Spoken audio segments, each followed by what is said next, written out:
Since I started brewing these beer styles, I keep getting the same question and I keep giving the same answer.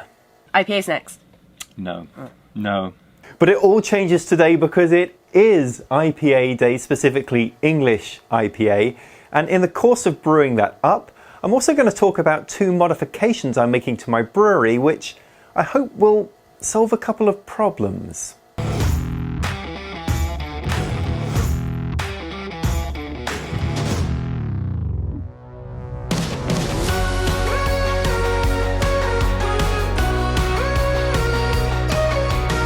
I'm Martin Keane. I'm taking the Homebrew Challenge to brew 99 beers in 99 weeks. And yes, it is IPA Day. Now, the main IPA styles, they still come quite a ways down in my list of beers to brew. But the style guidelines have thrown me a bone and put the English IPAs up much earlier with the British beers. Now, this beer style may or may not have originated from the need to transport beers from England on a voyage across to India via ship, and to make it survive that journey, the story goes that the beer was made extra hoppy for that purpose. Seems to be a little bit of debate as to whether that's true or not, but look, either way, this beer is a clean, dry beer with a hoppy finish and aroma, and although it's not quite as hoppy as an American IPA, it is a real favorite around these parts. So this is the part of the video where I typically talk about ingredients, and boy have we been on a journey with ingredients the past few weeks. Now, for the longest time I would talk about ingredient values in terms of absolutes. So I'd say you would need X number of pounds or kilos of this and X number of grams of that and so forth. But the trouble with talking about absolutes is that it's very specific to my system. So it's very specific to the batch size that I'm using and the brewhouse efficiency of my beer system.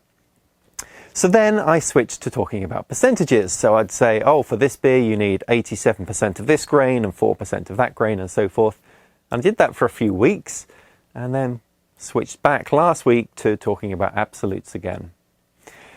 Well, here's the thing. Last week, my Not So Ordinary Bitter video was published. That was the first video where I switched to talking about percentages, and my goodness, everybody seems to really like talking about percentages. So here's what we're going to do going forward. In the videos, I will talk about percentages. If you want to see the absolute values, take a look at the recipe link in the description, and that will take you to the Atlantic Brew Supply website, which will show you the absolute values for brewing a 5-gallon batch, and also allow you to order the recipe as a kit from their website. So let's talk then about the ingredients for this beer. This is going to be a beer of an original gravity of 1064, so a 6.1% beer. When it comes to the base malt, you really do want to use British base malt to get that biscuity character to your beer. So I'm going to use Golden Promise for this. 88% Golden Promise is my base malt. Then for specialty malts, well, I'm using Crystal 45. 8% of the grist is that. And did I mention biscuity character? Yep, 4% biscuit malt is going in as well.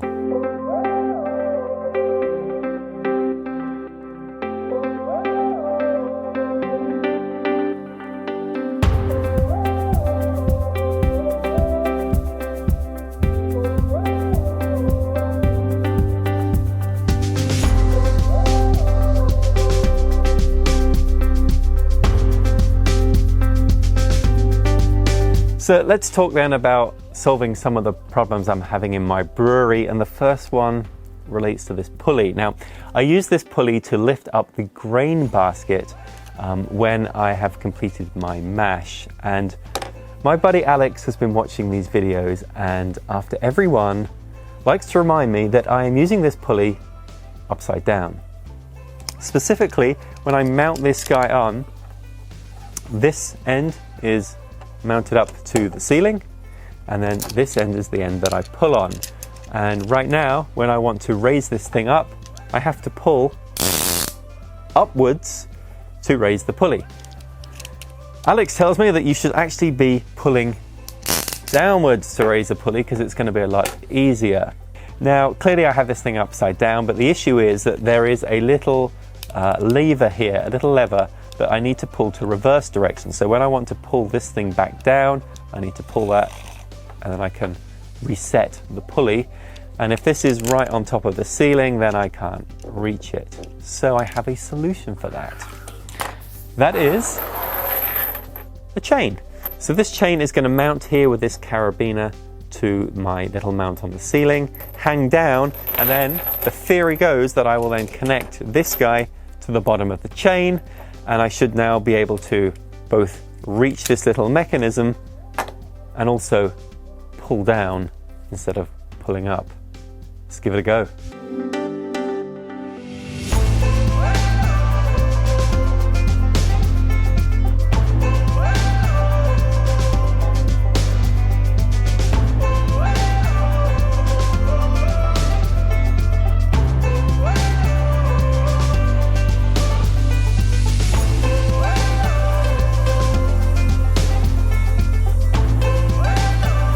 How about that?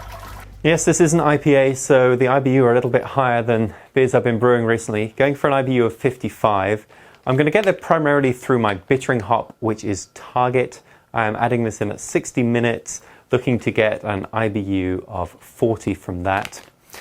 Then for 10 minutes from the end, Fuggle and East Kent Golding are going to go in. This will contribute about 6 IBU each, but really we're adding those in for their flavour. Then at flame out, that's when Fuggle comes back into play again, throw in another bag there. And I am going to dry hop this beer, and I will be using East Kent Golding to dry hop. Now, eagle-eyed viewers might have noticed the second modification already, and that is related to my ventilation hood. I've lowered it much lower than it was before. Now the problem I was having with this guy is, well, a lot of condensation. So as the steam would rise out of my brew kettle, it would hit this ventilation hood, and a lot of the liquid would end up dripping back down again. Certainly not an ideal situation. So Evan and I yesterday had a go at lowering this thing down a little bit.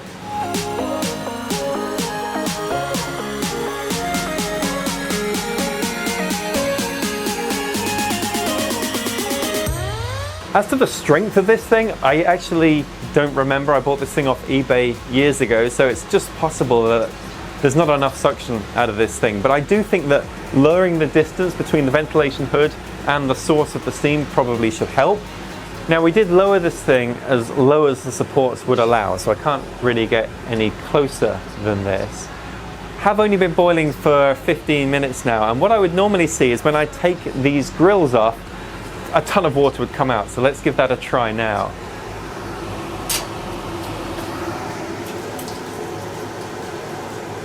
Yeah, still an issue. That has not become steam and disappeared up that vent.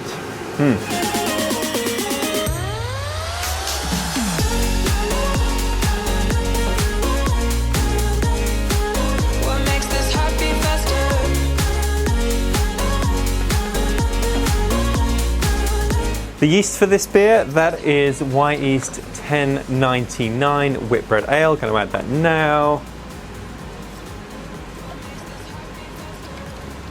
I'm going to ferment this beer at 68 Fahrenheit.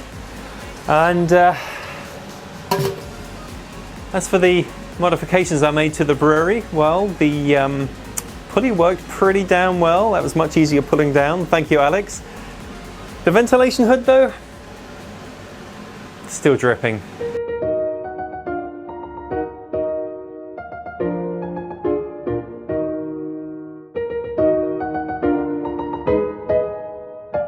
Lauren's back with me again for more beer, and we have got a style that I really like. My favourite. And at last, it's a style that is an IPA. Yay, IPAs! Finally. So this is not your typical American IPA. You probably noticed that from the appearance. If we take a look at that already, it's quite a copper colour. Yeah, quite orangey. Yes, yes. Yeah, burnt orange. Okay, for me, it's quite light when I smell it. There's not too much of a smell that's overpowering for me. Like sometimes you can smell like an abundance of hops and kind of like, you're like, smells like potpourri. But this one is, it's kind of like mellow. Yes, it's a mellow yes. one. So I think that's the English hops coming through. They're not really quite as in your face as you would get with a regular IPA. Right. So, okay, let's see if we do get some bitterness and hoppy taste. I'm excited.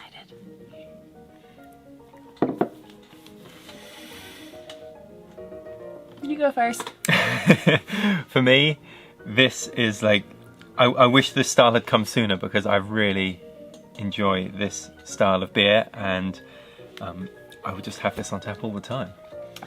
It is really good. I have to say, it's not like your normal IPA, like American style. It isn't in your face. It isn't like when you're trying to differentiate what floral taste or what hoppy taste it is. This one's like super mellow and it sits really good on the palate. And I like it. Well, it is many months until I'm brewing another IPA based on the schedule. So we will make the most of this one and continue on with the Homebrew Challenge BJCP guidelines. Okay, well, on that note, cheers. Cheers.